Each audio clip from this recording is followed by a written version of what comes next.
Señor, te alabaré, pues mi aire es tu vida. Nunca yo me cansaré. Puedo oír y yo tu voz es más dulce que la miel, que me arranca de esta cueva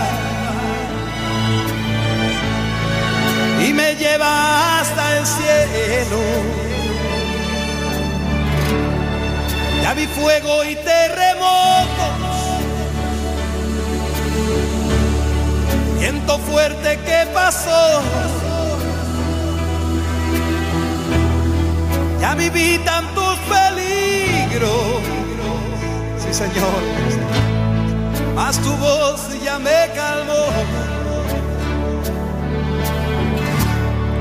Tú das órdenes a las estrellas y al mar pones sus límites. Vamos a tener que ir cortando la música para ver cómo podemos abarcar este tema de lo que son las 5 solas. Y quiero poner alguna base bíblica en lo que vamos a enseñar, solo escritura. Voy a leerte algunos pasajes. Lucas capítulo 11 versículo 28 dice: bienaventurados los que oyen la palabra de Dios y la guardan. Romanos 10:17 dice: la fe es por oír y por oír la palabra de Dios. Es decir, si tenemos una vida de fe, no podemos tener fe a través de fórmulas humanas, sino que a través de discursos, de sermones humanos, sino que la fe del cristiano nace por el oír la palabra de Dios. Juan 5:39 dice, nos deja un mandamiento, dice: escudriñad las escrituras, porque ellas dan testimonio de mí. Si quieres conocer a Cristo, si quieres conocer su plan, si quieres conocerlo a Él, su carácter, sus atributos, debes escudriñar las escrituras. Mateo 22-29 dice: erráis, y esto es lo que ha llevado a la iglesia a la crisis que estamos. Erramos, no hemos alejado, el hombre se ha alejado de Dios, se aleja de Dios, porque dice Mateo 20, ya el Espíritu Santo nos dejó una advertencia. En Mateo 22-29 dice: erráis ignorando las escrituras. Quien comete error, quien se aparta de Dios, solamente está en la naturaleza del ser humano. Pero un creyente no puede errar si conoce y si investiga y si lee la palabra de Dios llamada las Escrituras. Y en Gálatas 2:20, Pablo nos advirtió: si alguno predica otro evangelio, sea anatema. Si nos subimos a los púlpitos, si nos ponemos frente a un micrófono y predicamos otra cosa que no sea la palabra de Dios, dice que seamos malditos ante Dios, lo dice Pablo. Y lo último que voy a leer como introducción, segunda de Timoteo, segunda de Timoteo 2:15. La luz está muy mala en este auditorio.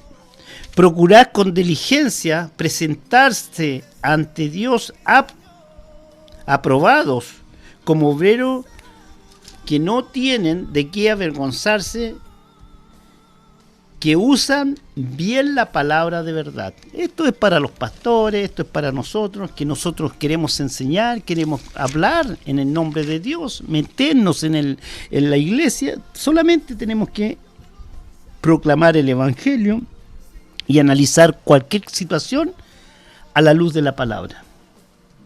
Sabiendo que Dios inspiró la Biblia, ¿cierto?, para conocer sus mandamientos, su plan para llegar a Él, no podemos tener una vida de creencia ignorando su contenido.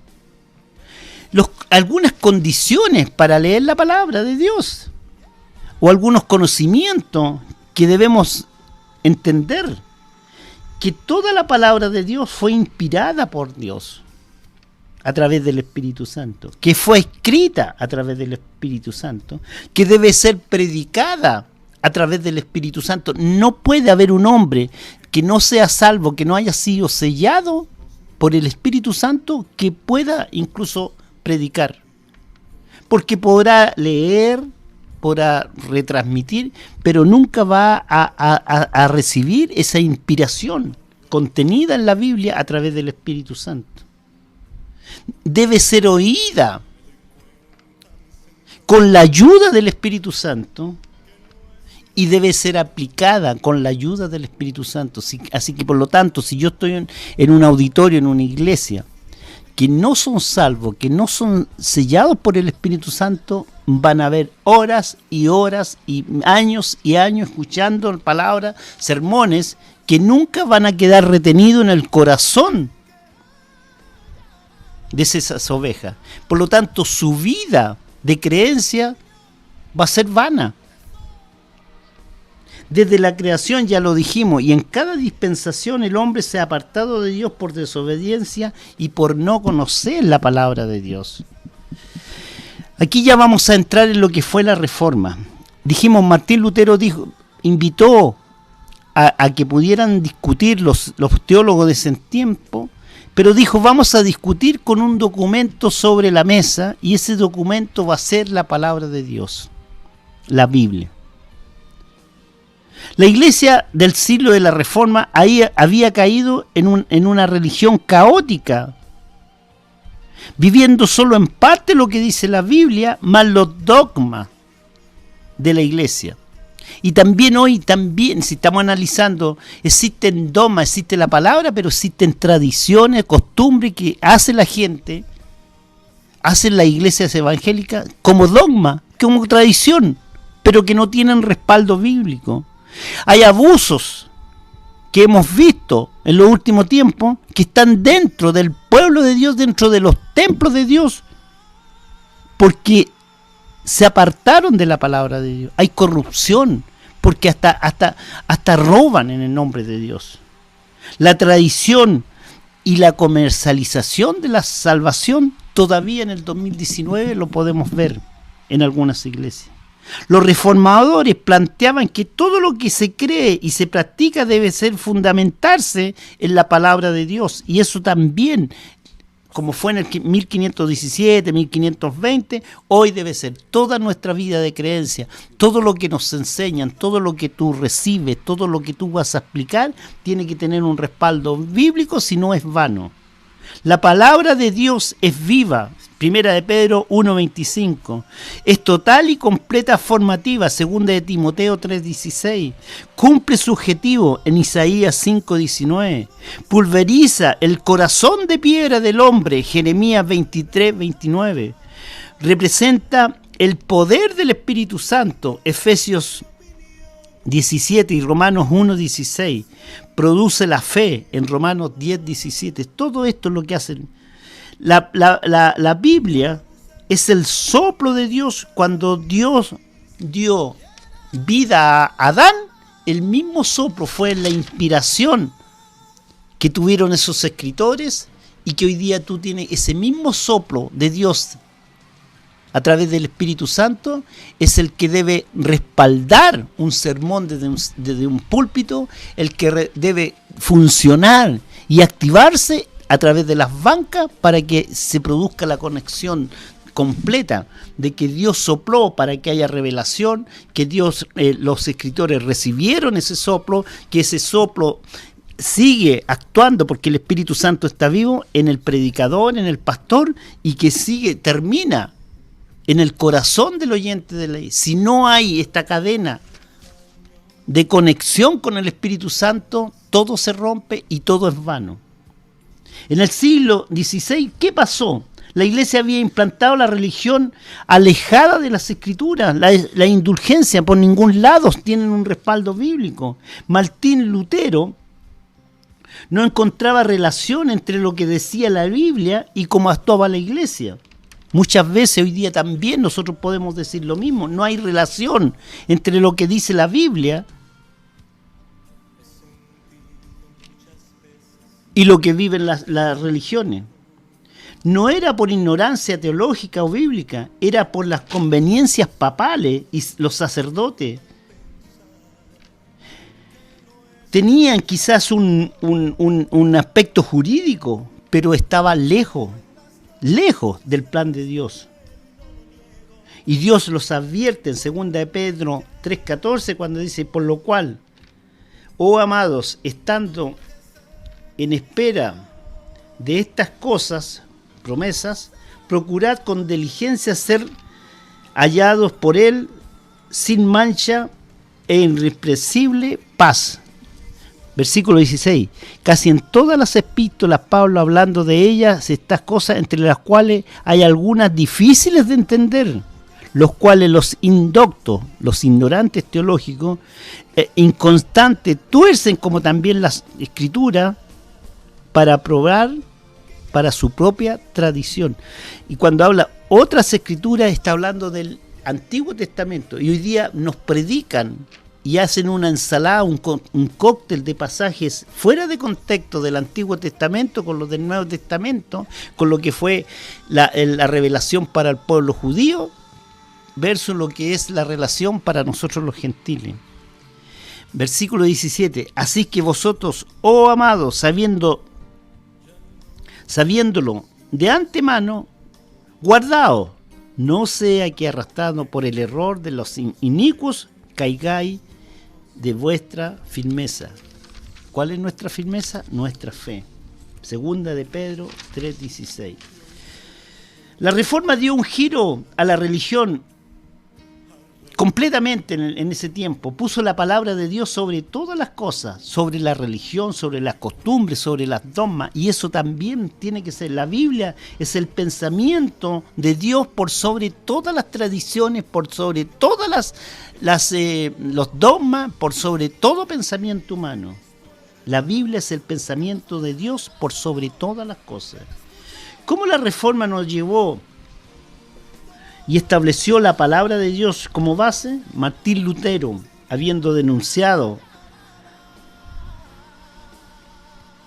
la verdad de las indulgencias por la Iglesia Romana en sus 25 tesis, se debe confrontar en su persecución y también su defensa de la fe con los más altos representantes del Papa, y toma como fundamento y base las denuncias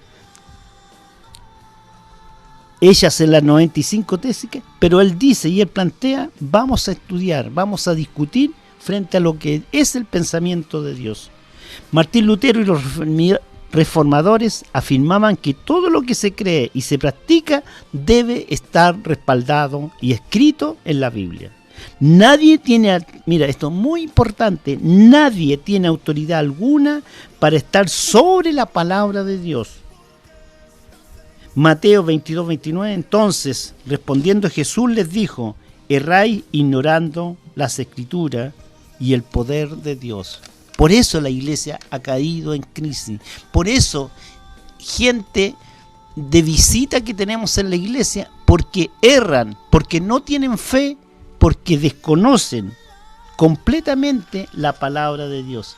La Biblia era y es la única regla de fe y práctica para vivir una vida de fe. Dice que la fe viene por el oír la palabra de Dios. No hay otra fórmula, no hay otro documento, no hay otra motivación que no sea la Biblia. Los reformadores enseñaron a establecer en defensa de la fe solo la Escritura. Habiendo sido inspirada por Dios, es fuente de autoridad por encima de toda otra declaración de los concilios, de las tradiciones e interpretación humana. Nadie, absolutamente nadie, puede colocarse sobre la palabra de Dios. No puede colocar un libro paralelo para dar interpretación, porque el que interpreta la palabra, así como fue con los escritores, para el predicador para el que recibe es el único, no otro libro, el único medio para entender esta revelación tan linda, tan profunda, tan animosa, que da vida, que es el Espíritu Santo. La palabra de Dios es lo único que puede regir la conciencia del hombre. La palabra, el Espíritu Santo dice que convence de pecado. El único que me lleva para conocer mi condición de pecador, mi reflexión, mi angustia, mi condición por el pecado, es el Espíritu Santo. No es lo que te digo yo como pastor, como maestro, como profesor. No, yo te puedo criticar, pero lo único que debemos hacer los pastores es enseñar, primero que nada, que sean sellados por el Espíritu Santo, predicar por medio del Espíritu Santo y ya aburrirnos del mensaje que escuchamos, que son solo discursos alegóricos. Eso es lo que está pasando. Hoy día está de moda los discursos, los sermones alegóricos. ¿Qué es un discurso alegórico? ¿Tú conoces los carros estos alegóricos que se hacen en los carnavales? Son camiones, carretelas, cosas que, autos que se transforman con raya, con serpentina, con globo, y lo que es un auto se transforma en otra cosa que demuestra otro estado. Tú puedes haber un auto muy feo, un camión muy feo, pero lo llenan de flores, de globos, y hacen que ese camión que era feo se vea bonito y produzca alegría. Muchos de los sermones que nosotros escuchamos, que no son teológicos, que no son doctrinales, que no son expositivos, son dados por hombres que no conocen cómo hacer homiléticamente un mensaje, y son muy alegóricos. Si hay mucha levadura, y gritan y levantan la voz y las manos y corren y transpiran y todas esas cosas, y eso es un mensaje alegórico. El Espíritu Santo es paz, es una brisa, es una paloma. Los símbolos del Espíritu Santo pueden... Un sermón alegórico. Mira, cuando los jugadores van a salir a la cancha, en el camarín y en el túnel, el capitán o el entrenador produce un discurso alegórico. ¿Qué significa? Vamos a ganar, muchachos, hoy ganamos, nosotros somos los mejores, podrán ser los últimos de la tabla de posiciones, serán los más malos del continente, pero el entrenador o el capitán le hace creer a ellos en su mente. Es el sermón, el discurso alegórico está dirigido a las emociones, y ellos salen a la cancha creyendo que son los mejores del mundo, pero en su posición, en la tabla de posiciones, son los últimos, son los más malos. Y también en la iglesia, vamos a ver la gloria de Dios, hoy día se va a derramar, hoy día vamos a ver bendiciones, vamos a ver sanaciones, va a haber prosperidad, va a haber esto.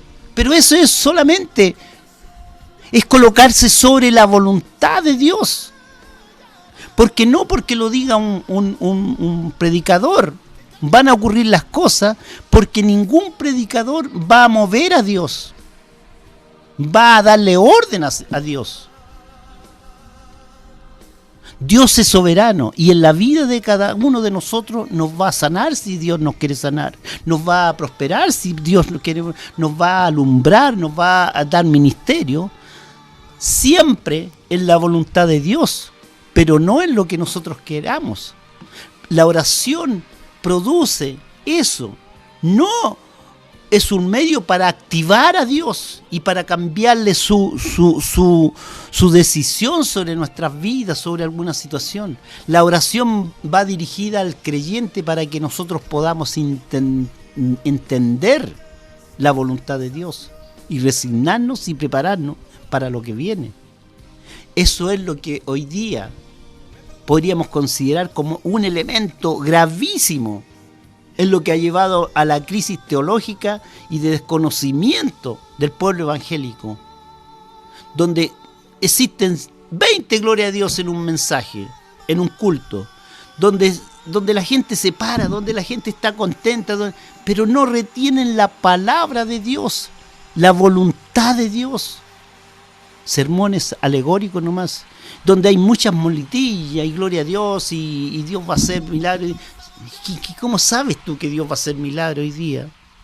Si a lo mejor estamos 50 personas en el culto, 100, 200 personas, pero Dios quiere manifestarse con 2 personas y 400 personas no van a recibir, pero eso no hace que Dios no esté allí, eso no disminuye, eso no anula la misericordia, la gracia de Dios. Dios tiene un plan, un camino para cada uno de nosotros, y lo que la palabra nos lleva es a entender ese plan, a sumergirnos bajo la voluntad de Dios. La interpretación de la Biblia hoy, para interpretar la Biblia deben saber que es una revelación de Dios, saber interpretar la Biblia en un pasajes oscuros, pasajes conflictivos. Y ya lo dijimos, para saber interpretar esos pasajes conflictivos, confrontacionales, difíciles de entender, debemos buscar la dirección del Espíritu Santo. Tenemos que saber que la Biblia es un gran libro, escrito en distintas épocas distintas, con distintos propósitos, distintos destinatarios, distintos contextos, distintos lenguajes. No todo lo que está en la Biblia es literal. Existen reglas de interpretación bíblica. Ejemplo, la poesía en la Biblia es poesía. Las parábolas son parábolas. En resumen, la Biblia no es como cualquier libro. Estoy hablando ya de la sola escritura. La Biblia ha de ser predicada y enseñada no por un inconverso, sin el Espíritu Santo. No debe estar apuntada a nuestros prejuicios y deseos, a nuestra condición. No se debe forzar la Biblia para yo buscar pasajes y reforzar mi pensamiento. Requisitos, ya lo dijimos, para leer, para entender, para predicar y escuchar, ser llenos del Espíritu Santo, saber bibliología. Mira, este poquito tiempo, bibliología, saber dividir. Mateo 3:15 nos decía, ¿cierto? Saber dividir la Biblia. Tienes que, un pastor, un predicador, debe haber estudiado bibliología, saber todos los mensajes, todos los destinatarios, todo el contexto, los distintos lenguajes para extraer y entregar a la iglesia. No puede haber un pastor, un predicador que no estudió bibliología. Porque no puedes, dice, no, pero yo estoy lleno del Espíritu Santo. Sí, pero el Espíritu Santo no produce un conocimiento. Lo que el Espíritu Santo hace es que te recuerda lo que tú estudiaste. Por lo tanto, nos lleva a la responsabilidad de que quieres subirte a un púlpito, saber bibliología, saber teología, saber el pensamiento de Dios y, lo más importante, ser un hombre salvo. No puede subir un hombre que está luchando por su salvación, porque la iglesia es el reflejo de su líder. Y si el líder, el pastor, no es salvo, está luchando por su salvación, estamos todos luchando por nuestra salvación y sin saber cuándo el Señor venga, desconociendo completamente lo que es la teología de la justificación, que fuimos justificados, que mira, aquí un paréntesis, que toda la justicia de Dios recayó en la persona de Jesucristo y nos dejó como herencia que para todo el que crea, solamente la fe nos salva, porque hemos sido justificados a través de la sangre de Jesucristo. Tenemos un hombre que sube, que hace un sermón, debe trazar e interpretar bien, haber estudiado y saber las cosas de Dios. Existen ciertos principios de interpretación que son básicos para cualquier estudio correcto de la Biblia. Los relatos narrativos deben saberse interpretar. Debe saberse extraer el pensamiento de Dios, la enseñanza. Lo implícito debe ser interpretado a la luz de lo explícito. No lo explícito por lo implícito. No tengo tiempo para... Ojo con las versiones, muchas versiones bíblicas.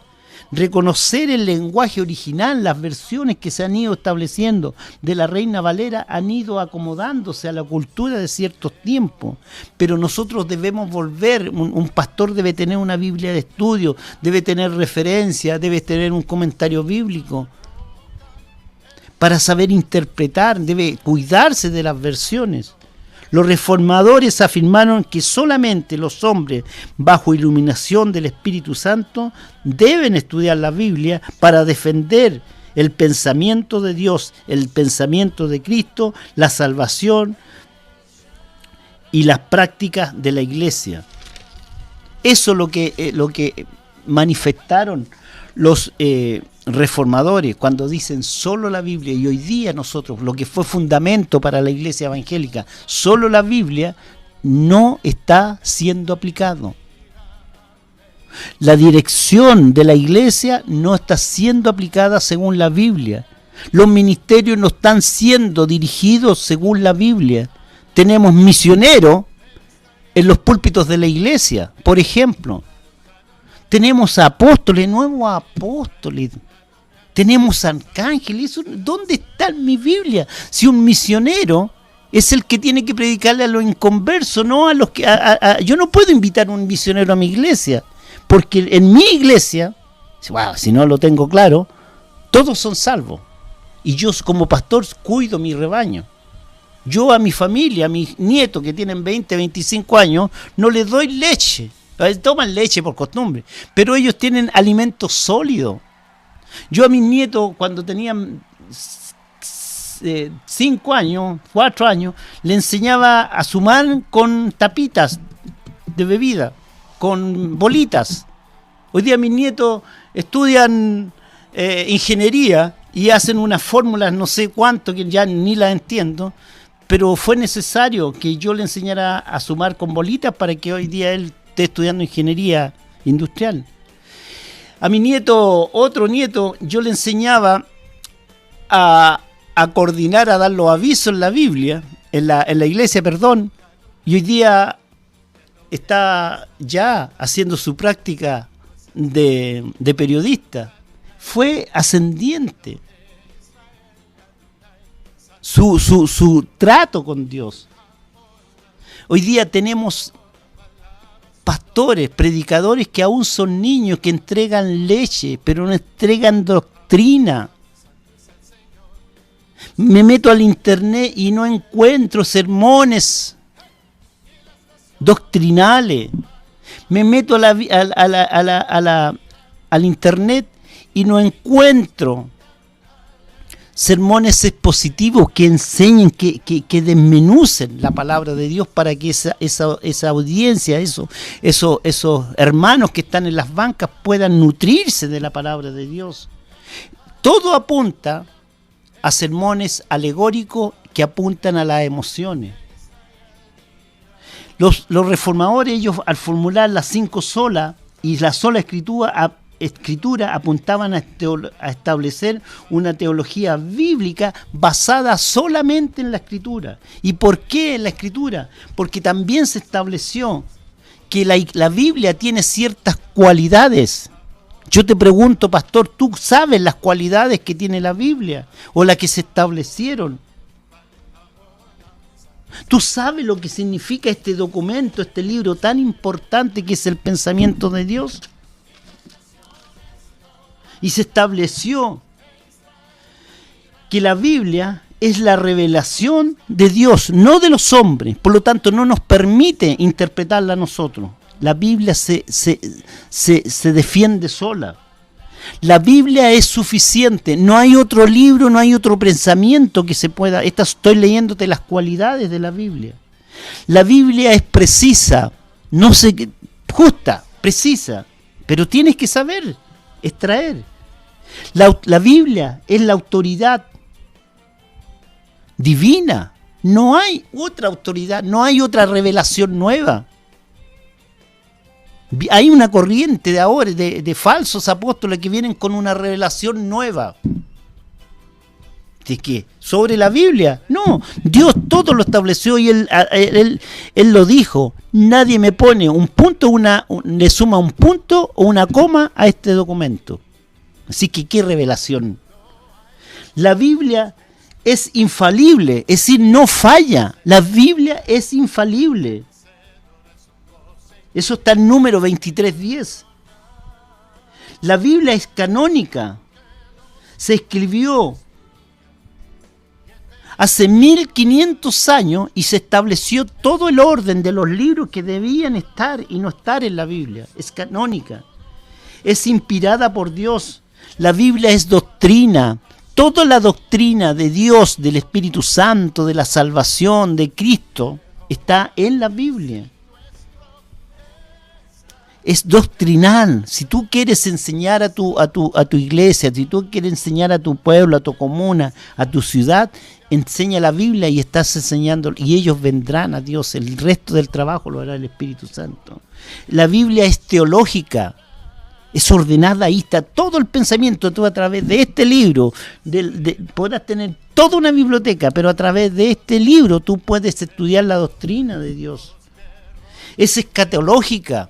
¿Tú sabes que la Biblia es escatológica? Significa que la Biblia nos dice que Dios fue el alfa y el omega. Dios escribió y reveló a través todo lo que va a suceder desde el 1019 hacia adelante y por los siglos de los siglos hasta el infinito. Está que no hay otro libro que seguir escribiendo. Escatológica, todo lo que está por venir, lo quieres saber, está en este libro. La Biblia es cristocéntrica, el centro de la Biblia, el centro, el corazón de la Biblia es Cristo. Y a través de Cristo, su obra de redentora, que tiene que ver con nuestra salvación, es eterna, es viva y eficaz, es un libro que no ha pasado de moda. Y lo último, es inerrante. No nos lleva a errores. La Biblia, ¿tú sabías todas estas cualidades de la Biblia? Es revelación, es inspirada, es inscrita con autoridad de Dios. La religión hasta el siglo XV había sido apartada de la Biblia.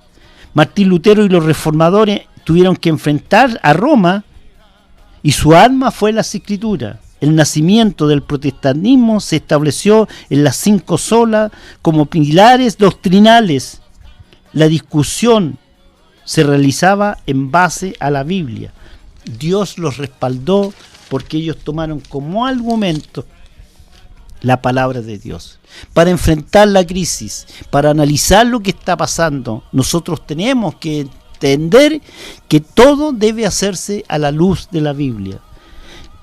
No tenemos más tiempo y vamos a quedar en la iglesia. ¿Qué hace la iglesia hoy referente a la Biblia? A lo que fue en el 1517 y lo que está sucediendo. Cómo la iglesia, como indoctos de la palabra de Dios, se suben a los púlpitos a dirigir una congregación que más que llevarla al cielo, la están llevando al infierno. Lo hacen prosélitos, 2 veces perdidos. Vamos a seguir el próximo año, el próximo domingo, si Dios quiere, con lo que es la solo escritura. La verdad de las cosas que era básico hacer esta introducción, porque ya nos estamos metiendo a confrontar lo que sucede en la iglesia hoy día y lo que dice la revelación de Dios, lo que dice su palabra. Vamos a seguir el domingo con solo escritura, solo ya tenemos listo lo que es solo gracia, solo fe, solo Cristo, y para finalizar con solo la gloria para Dios.